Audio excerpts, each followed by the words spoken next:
Hi guys! Good morning. Hindi pala. Good afternoon guys. Alam nyo, napagod ako. Galing kami sa bundok. Kasi si Sister Macring, sinamahan ko. Kayang-kaya niya guys putulin yung malaking puno ng saging. Naku, binuhat niya kalahating sako yung saging na bunga. Kaya guys, salika, samahan niyo ako. Interviewin natin si Sister Macring sa kanyang bahay ngayon. Okay. Tayo na, lakad tayo. Sister Macring! Sister Macring! Din ako. Sister Macring! Din ako sa Oh! bahay. Ano na? Ito na. Anong ginawa mo? Nagkala ko sa akong saging. Nanguha ka ng saging mo. Lalaki mo. Santol po Oo, malaki. ayan o. Grabe, Yan. pagkalaki o. Pag binili mo yan, guys, mahal na to o. Saging, guys. Grabe, na doon kalahating sako.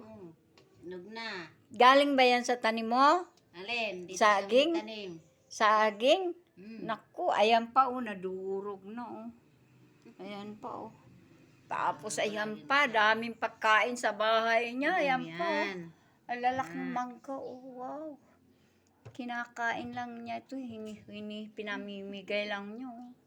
Samantala sa Santol palengke, yun, santol. ang mamahal niyan guys, ayan pa o. Santol. Talaga, hindi naman kayang kainin to o. Lalaki o guys. Yan o, kay Sister Macring to, mga tanim. Nako. Yo guys, alam mo, bumili ako ng ganito guys.